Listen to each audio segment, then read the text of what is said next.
Come Over When You're Sober Part 2. Delivered. Delivered. What do you think, right? You liked it? Yeah. Exceeded my expectations, and I had low expectations because A, sequels always suck. B, with Pete being gone, there's not a lot of, probably not a lot of content that they were able to work with. I mean, they were working on it. I don't know if obviously they didn't get it done, so I'm saying that producer Smokesack, I'll say that he did a great job working with what he had of Peep's vocals and vision for the project overall. So we did our Rapulsive, we did our listening party for Peep's new album also, and it went really well. I want to shout out to everyone that came through to that because it was a good time, and it was just awesome to see people come out and just vibe out to the new music, and obviously we made a little bit of noise for the neighbors, so I'm sure they loved that. Let me just give you the rating right off the bat. I'm going to give it a 4.5 out of 5. That's for Come Over When You're Sober 2. Not quite a 5 out of 5 because of it's a sequel, so it's like you have all these expectations. And that, there wasn't a lot to work with Pete because he didn't get to give his all for it. But you can tell that Smokesack did his best to work with what he had. So I went through it probably by now 7 times. I don't know why I picked that number, but about 7 times. So I've got a good kind of idea of the whole project. One thing that kind of came up a lot, I mean, obviously it's sad boy stuff, so that's always going to be. It almost felt, and I don't want to cause disrespect, but almost like he was predicting his death. Only reason I say that is because there's lines like, "I think I'm gonna die alone in my room." Who you gonna? Pretty much saying like, "Who are you gonna when I'm gone?" Saying stuff like, "Not gonna last long. I'm not gonna be here." It's almost like he knew he was gonna be dying soon with the way, almost like he was ready to die. I know it's like with Biggie and Tupac, it's like they were almost knew it was coming too, and it happened. It's almost like you can speak it into existence, and I almost feel like that kind of happened here. A lot of the vibe was, I'm gonna die, like almost like preparing us for his death almost. And it's so eerie listening to it now with hearing like it was planned. It's almost, I hate to say it, but it's almost genius, but it's like scary to say because I don't want to give off the wrong idea of, hey, you want to leave a legacy, say you're going to die, however you pass, and then now you're going to have a legacy. It's a weird conversation, man. My favorite songs, Fingers is probably my number one favorite. Everyone hates me, but like that. Sex with My Ex is really cool. It's like kind of a turn up more one. The song Hate Me, it's kind of like a happy vibe, even though it's called Hate Me, but I really like that one a lot. What's going to happen is I'm going to keep changing my favorite song. That's what happened with the last Come Over When You're Sober. But those are like my top 3. The vibe that I got from it, besides, the almost predicting his death and kind of warning us that he's going to be passing soon with, songs like 16 lines. 16 lines of, he's doing a shit ton of coke and who's going to remember me when I die. Saying stuff like that. Who are you going to fuck when I die? And it's like he was ready for it, though. And that's scary at his age because, he was 21. But it's almost like with where he was at, it's like he was accepting his death coming soon. As far as sound, like melodic, you could definitely hear like some Limp Bizkit, Blink-182, Good Charlotte. So it's like if you took their kind of melody style and put that on some guitar like they would have, plus trap drums. So it's like a modern, not punk, modern rock kind of alternative, I mean, that's what the vibe of these projects have been, but especially I heard like a Limp Bizkit, Good Charlotte, Blink-182 vibe, Killers vibe, So that's really cool. Talking about Smokesack a little bit, because I think with this project, it's like he deserves just as much credit as Peep does. Maybe even more for this project. I don't want to start shit by saying that either, but as far as like he had to, there was a lot on his shoulders. You're dealing with a project that they were working on that built a lot of hype. They announce that they're working on it, and sequels are always, like I said, sequels usually always fucking suck, but this was different. I think he did a great job. He produced every song, and another guy on there was, I don't know his real producer name, it's IIVI, whatever that would be. The guitar and stuff, I don't know if he plays that, or if I think I saw his process was he has a guy play the guitar, and then he chops it up. Either way, though, man, it's just sonically very well done. You can tell, obviously, they took their time on it. because he wanted it to be right. You know, he had a smoke a sack. The producer had a lot of pressure. After it's released, he was tweeting recently saying that he is retiring now as a producer. I think he's saying he doesn't feel comfortable giving beats out to other people, like besides Peep, I guess.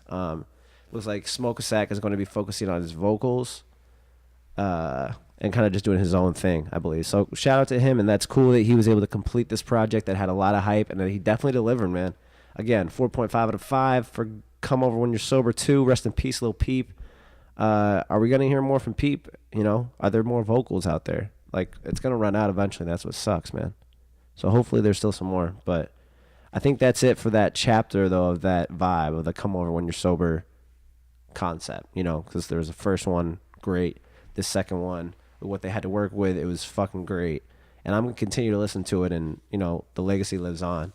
But I don't think there's going to be any more Come Over When You're Sober stuff. I think that's it. Smoke Sack said it. He's done. Yeah. Moving on to Tyler, the Creator, through his big festival camp. Am I saying that right? Do you know? It's something like that. He had a big festival. I'm going to talk to him about that a little bit. With Jaden Smith kind of coming out there and doing some crazy shit with announcements. And, like, did that take the whole headline from the whole festival, you know? And then I'm going to talk to him about Earl Sweatshirt, who just dropped a song I just listened to, and he likes Earl. We'll talk about that. And let me just call him. Mr. Zach Dowd, back in the building. How you feeling tonight, brother? I'm good, man. What's going on with you? Man, not a lot. Just a couple topics I want to go over with you because I need to bullshit with somebody. So, okay, for sure. Let's start with, because I just listened to it because you told me to, and I was supposed to check it out anyway. Earl Sweatshirt's new track. He's been gone for a minute, I believe, right? And he drops this. Yeah, for like a while. I actually saw kind of a funny comment of everything that's happened since he's been gone, but it's been almost 2 years, and we haven't heard anything from him. Interesting. Okay. Yeah, so he drops a song called Nowhere to Go? Yeah. Okay. Let me get your first thoughts. Go ahead. I thought the production was a little chaotic. Is a little different than what he normally does. Kind of almost distracted. I had to look the lyrics up because I almost couldn't understand what he was saying. But it was really distracting. But I like the song overall. I'm happy with almost anything he'll put out at this point, just because he's been gone for so long. But it was pretty solid. I'm hoping it leads to maybe a couple more tracks or an album. But yeah, I was happy with it overall, though. Yeah, I think, I'm guessing you're a little biased then, because you must like Earl Sweatshirt a lot. No, I'm for sure. I'm an Earl Sweatshirt and that's fine. Boy, so. And I like Earl Sweatshirt. This track, like you said, right off the bat, first thing I thought too, the beat was kind of, it was just like a sample that was kind of chopped and looped, I think. Yeah. There wasn't much drum, bass, snare, much at all. It was kind of just the sample and Earl. Yeah. There's some messages in it, though. I listened to it twice to kind of catch some more stuff. Kind of like, I think he mentioned some people passing and some people doing the drugs. I think he was kind of addressing that a little bit, like the current state of rap right now. Kind of like calling out the people that are doing the simple stuff with the drugs. I think he says that in there. But like you said, it's kind of hard to understand. Yeah, I can see that. Yeah. Well, yeah, I hope some new Earl is coming besides this and some more. Because right after that, I got the Promise Heroin, I get my fist up, I get my dick, that song. Oh, yeah. That. I'm like, okay, that's some good Earl. Let's get back to that vibe. Yeah, and I want to hear him just kind of, especially because, like, if you, like, keep up with his Instagram and stuff, he's actually, like, happy now, so. I'm not sure what we're going to get out of him, but. It's probably about excited. Mac. Him and Mac. Hope he gets an album really soon. I say him and Mac were pretty close, I believe. Yeah, and he actually surprised he didn't say anything about that, which was, I thought he was pretty quiet about that, so I was kind of surprised about that. But. Probably because he's saving it for putting it on vinyl, hopefully putting it on records, that could be. Getting the most feeling out of it. Surprised about that. Okay, so with Earl, that kind of leads me to Tyler, the Creator, and there's some big headlines from the whole festival being thrown. He threw his, what do you call it, camp? It's like Camp Flogna. Flogna, yes, okay. What's that backwards? Oh, Wang, Golf Wang. Yeah, that's right. Okay. So, first off, biggest headline, Jaden Smith and Tyler, the Creator are dating. Yeah, I saw that. I don't know if he's, like, trolling or what's going on. I don't think so, man, because Jaden Smith has kind of always been, like, he's always kind of been different, Yeah, a little, I don't even know the word. But Well, because what I sent to you also was like him, like he tweeted saying, no need to hide from this, and blah blah blah. And Tyler has been kind of. Well, I think Tyler has the last couple of years. Yeah, Tyler's been out, but I think he's just always kind of been hiding it and not. I mean, he said in some records he's still kind of fighting it. Like outside of the album, which I thought he was obviously saying, "Look, I'm gay," right? But he's never actually publicly said it or not. He kind of, I don't know. He's been like weird about it. Yeah, he's been like trolling it almost. It's like, dude, just say it. But yeah, like, so that's why I think maybe Jaden Smith, they're probably not actually dating. It's just he's saying like, well, Jaden Smith might be gay too now. I don't know. Yeah, at this point, I don't know. I it kind of makes sense, but I don't know. I don't think so, man, because I don't think he would mess with Tyler like that because Tyler clearly is gay, and I think he wouldn't want to make fun of him for it. So I think he's probably gay too, and saying he has a crush because I think I saw the word crush, and let's just go there. Because when I saw you tweet that, I looked it up a little bit, and I guess he made a bunch of comments about it while at the festival, like, so I don't know. I think it's just showing that the gay rappers, it's a common thing now, pretty much, you know. Kind of trying to maybe not force Tyler's hand, but you know, kind of show him like, hey, it's okay to say it, which is cool, and I respect that. But it's also crazy that now it's like almost opening a lane for more. Okay, look, so Young Thug, he's been trolling with this gay shit, right? Yeah, like ever since he came around, yeah. Yeah, like obviously with the clothing, that was like easy trolling.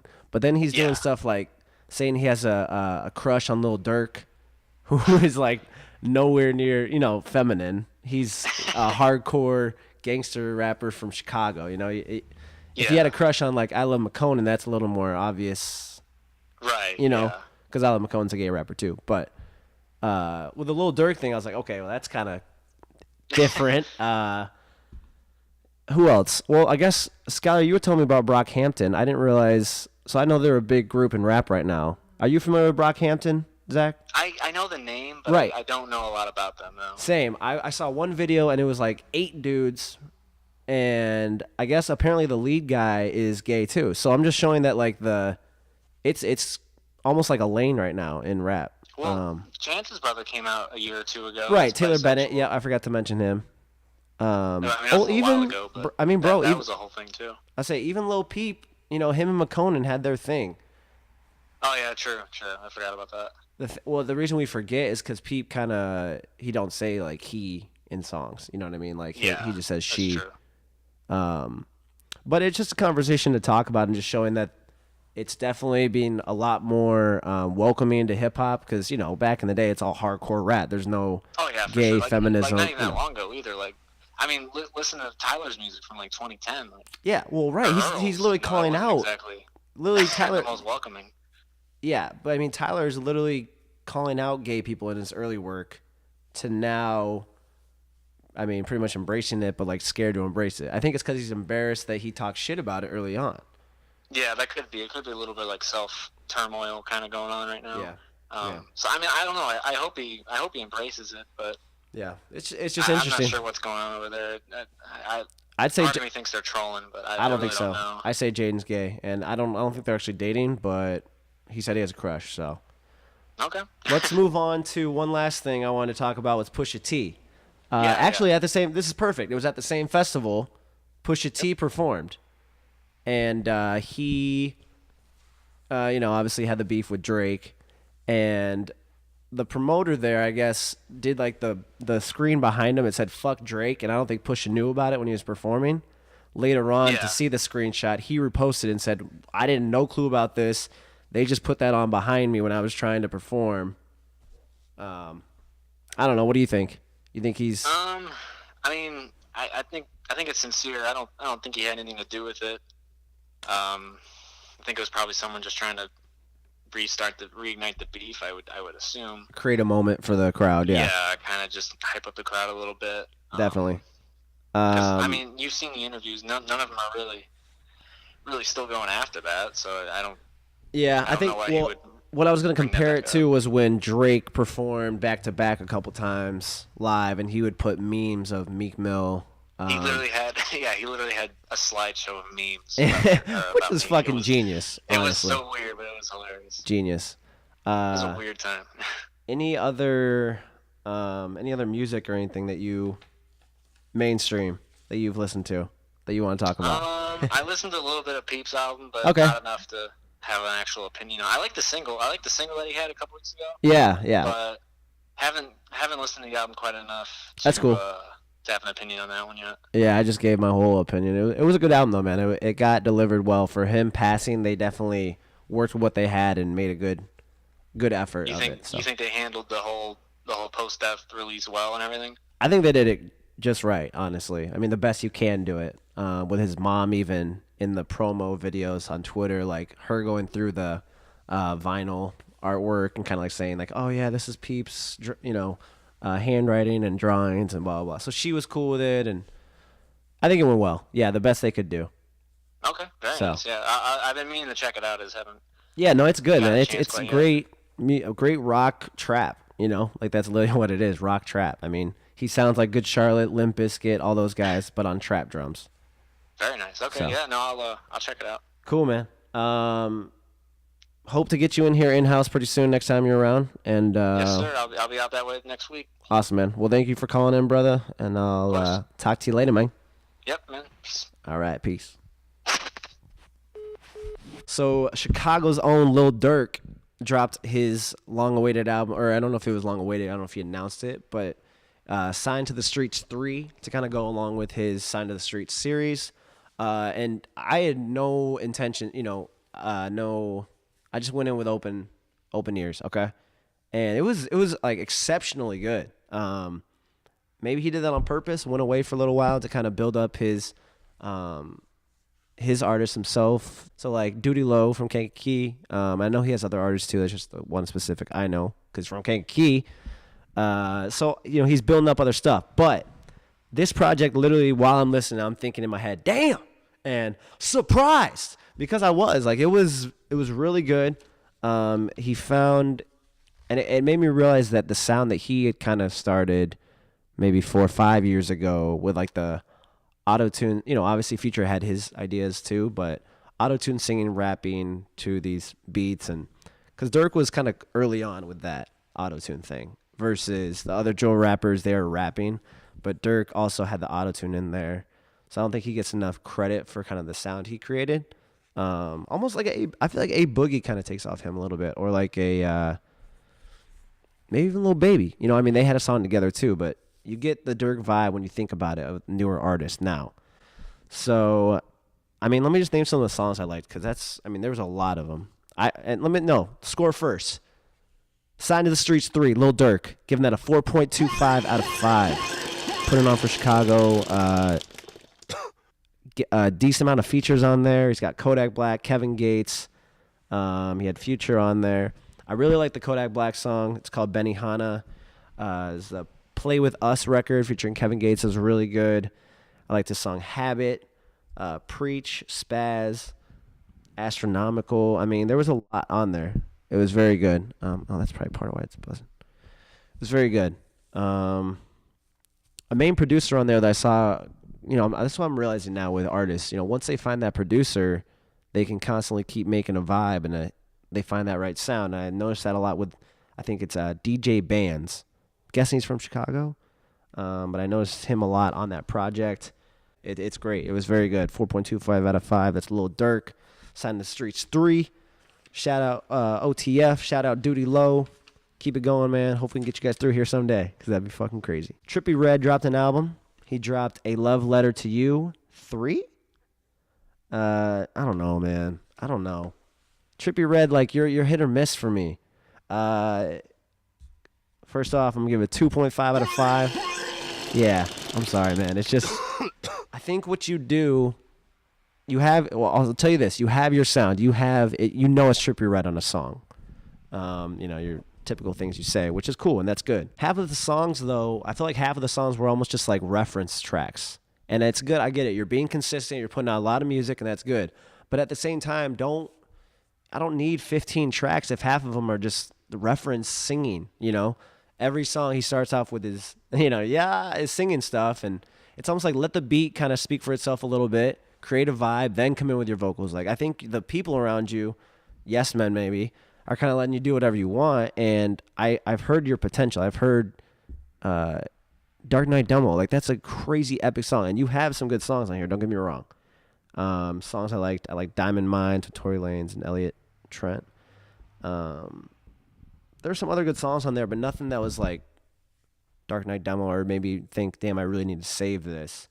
But I really like your sound, so it's just, I think you got to be a little bit smarter on picking what songs to put out. Maybe this could have been half the songs you had on there, but just made it a more solid project. Keep at it. I mean, I like Trippie Redd as an artist, so I'm not losing faith, but this project in particular was kind of just But I want some more turn up kind of from Trippie Redd, I guess. So a lot of singles dropped, a lot of local artists, Chicago artists, worldwide artists. Let's start off with Chicago's own Hits. Covered this guy a couple times, but I told you guys he was working with Jadakiss, and people talk, people whatever, but he delivered. We got this song called Hood Legend. I love it. It's hip hop. It's some trap drums, but it's hip hop, and that's exciting for me. I got to focus on some bars for once. Like I miss that. I just realized how much I miss bars in music, and I really hope there's a comeback because it was just fun to, kind of look over it a little bit. Well, Hits himself, he's been meeting with a lot of record labels right now. He was in, New York meeting with everybody. I think he was actually with Kanye West's manager, which is like, really? Like, damn. So he's making some moves, man. So one of the lines I really liked was kind of towards the end. Hits says, I'm with Kiss and he's top 5. It's just me and 4 guys. Yo, main bitch, gonna top 5. So I thought that was kind of a cool play on words. Jadakiss had some cool lines in it too. He said, had a pot to piss in, but I was using that to cook up. I don't remember the rest, but that was a cool part. Kiss said, it's getting harder, we getting smarter. Funny thing is, we just getting started. So, I don't know, I just like the vibe they created. Hood Legend, that's Hood Legend Hits featuring New York's own Jadakiss. That's a big move right there. Shout out my guy Hits. Gonna get you in here soon for an interview, shows, all that good stuff before you get too big and forget about me. Moving on to, let's talk about Rockstar Roadie, man. So, Joe Rodeo, aka now Rockstar Roadie, he's been on his grind. He's been making music, and this particular song I wanted to cover because it caught my attention, particularly when I was going through Instagram, called Trippin'. I'll say this. I think Rockstar Roadie, he's finding his sound. He's finding his melody that kind of, you can tell it's Roadie on a song. Just keep at it, man. You have it. I mean, you got songs with Future, bro. I mean, you got the talent, bro. So just keep at it. It's going to happen for you. I'm excited for you. Hope to get you here sometime to interview you, possibly. We almost had a song together, Roadie. Almost. I was right there with you. One night he specifically brought me out to the city, gave me some kind of VIP access to a show, and later we were in like a music video shoot, or I was just there on set. But it was a cool experience, man, and I hope we get to work in the future somehow, maybe on music. If not, I want to at least interview, get you a show here, hopefully, before you get too big. Also, even though I know you're on the road a lot. So again, that's Rockstar Roadie. Song's called Trippin'. Check that out on YouTube. Yeah, so my guy Young Slump, you all know Slump now. So Young Slump dropped a new song called Cameras, produced by, of course, Rizzo. Who else, man? Again, they always got that collaboration. It's a smooth track. Got some good variety there with melody and stuff. I mean, they always deliver. So check that song out. It's called Cameras by Young Slump, produced by Rizzo. Always focus on the future, okay? Fuck a TBT, all right? Unless you really got to post. But that's just kind of my new thing, like fuck a TBT. Anyways, so we got some albums announced. New Meek Mill album is coming. We kind of knew that already, but new XXXTentacion album coming December 7th. They already know like the length and how many songs. It's kind of annoying that we know so much already. 17 minutes, 10 songs. I mean, how much are we going to get here? Are they holding on to whatever vocals they have? That's just a thing now. It's weird, but I'm excited to hear it though. It's called Skins. Okay, and there's a single out called Bad. Fuck, and I didn't listen to it. Well, I need to check that out. I apologize, guys. I haven't heard that yet. Let me know what you think about that song. Comment that below. Skylar says it's good, so I'll have to check it out.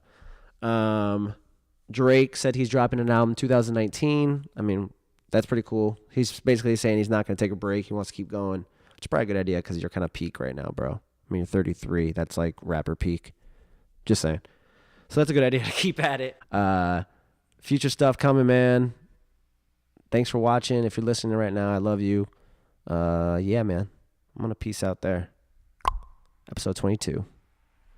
Goodbye. I don't think Riff Rap dropped down too, and it's pretty dope. Are you still recording? Yeah. Okay, hold on. Riff Rap dropped an album. Tangerine Panther, Tangerine something, I don't know. There's one song on there with Lil Tracy. It's kind of dope. So check that out. I got a single coming. I'll tell you about that once I drop it. Yeah. Peace. Perfect.